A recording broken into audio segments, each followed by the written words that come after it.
Hello, everyone. My name is Danny, and this review is for the movie called The Darkest Minds.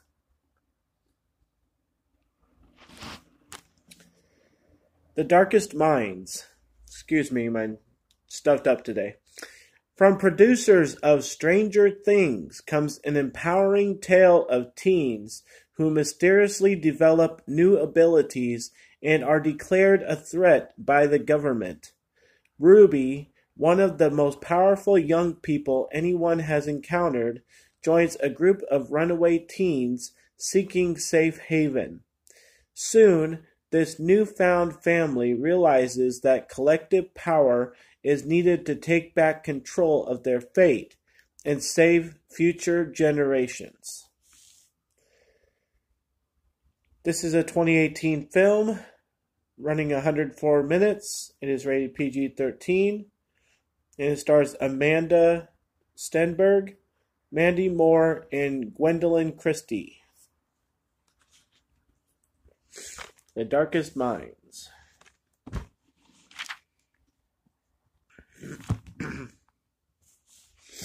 Well, my first thing to say is that I know this was out in theaters and everything, and the first second I heard that's from the creator of Stranger Things, and maybe it was a precursor to X-Men or something like that.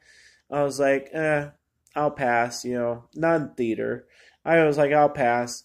And it just didn't seem like something I had to see. And so it went and came in theaters. I just saw it from the library here. And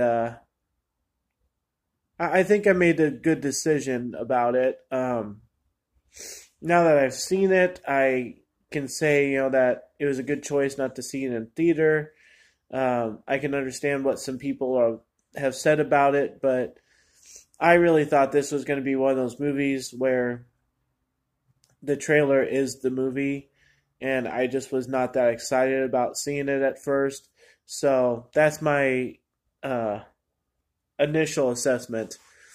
And then when I started watching it, I got a little confused that they started calling this a pandemic and a sickness and all this stuff. And I did not see that coming. This movie, I thought it was going to be about superpowers. I thought it was going to be about people knowing that they had power or not and using those powers and stuff like that, kind of like an X-Men movie. But they kind of turned into a little bit more of a real situation. And I didn't see that coming, and it was interesting. And the whole time I was really into the story, and I enjoyed watching it for the most part. As we went, I was just concerned that they were starting off on such a weird foot of calling it like a pandemic, a sickness, So I held on, I wanted things explained, and I kind of waited around for things to get explained because it's one of those movies. It waits a while. It is a bit slow. When they start explaining things, it's towards the end of the movie, and you have to actually remember all the way back to the beginning of the movie. And then it explains it, and you're like, you either get it or you don't. And I think I understood everything for myself that I wanted to, and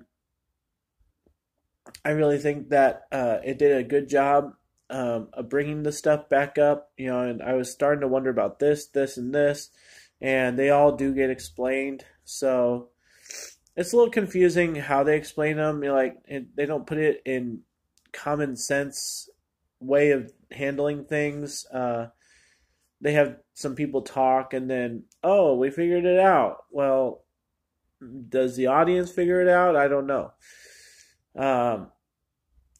The other thing that kind of bugged me was the cussing in this movie. I know it's rated PG-13, and I know the world is used to different things nowadays, but I thought for a PG-13 movie, the feel of the movie with all the kids and everything, probably their target audience was kids, and I just could have dealt with less cussing. And the words that were used were a little heavy, and it was almost too much. I think they could have just cut it all out, and it would have been just a fine movie.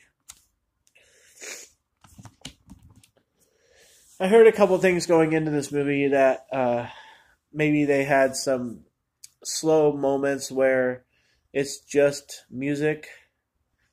Like they take 5 minutes out of the movie just to play this like song and get a feel for the movie. I actually thought it was kind of nice. I thought the music set the tone wonderfully along the way, kind of told you what you're supposed to be feeling, whether it was up or down. Uh, it does make the movie a little bit predictable, but I thought it had a nice feel to it. I thought it had a nice sense, and it helped me feel things and stay interested in everything with the movie. So now we come to the ending, and I'm torn because I know everybody else that has already seen this movie is torn, and honestly, after seeing this ending, you got to kind of know how bad it really is, but like I don't know, I wasn't like totally disappointed in it. I was just like, oh man, that really sucks, but I wasn't disappointed. Excuse me.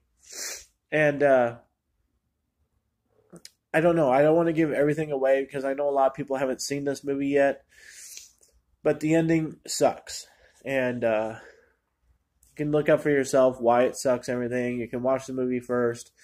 But my sense and my feeling was the whole time I was watching this movie, it was really interesting. It was sort of funny.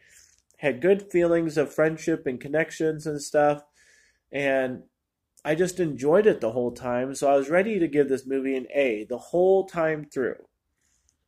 I was starting the grading process at an A, and it was staying there. And I was like, okay, fine. I'm just going to give this an A, and, I don't care what happens with the ending. But the ending is so bad that it just kind of dropped points and dropped points and dropped points off of its grade for me. And so I'm going to end up giving The Darkest Minds a B minus. And I think that's pretty generous. I think a lot of people out there are probably giving it D's and F's and all that stuff. I can understand that. I just think it's really harsh. I think the movie is really exciting. Supposedly, they're not going to make another one ever again because it was like one of the biggest flops of the year. But you never know. I'm still waiting on sequels for all kinds of movies. And you just never know if it's going to happen or not. So I really hope they make the sequel to this, at least the sequel. I can kind of understand not making a trilogy, but I'd like a sequel to this so it makes a little bit of sense. And then maybe people will think the first movie was a little bit better if they get some answers. So B minus for The Darkest Minds. I do advise watching it. It is a good watch. It is kind of fun. It's up there with, people are comparing it to Twilight and Hunger Games and all this other stuff. I'm like, it's like a really precursor to X-Men, sort of, kind of. It's its own idea, and it's so weird and it's so complex that it doesn't make much sense. But if there was another movie, it would make a lot more sense. So, totally give it a watch. Totally spend some time to have your own opinion on this movie. But I'm going to give it a B minus. Thanks a lot, guys. My name is Danny.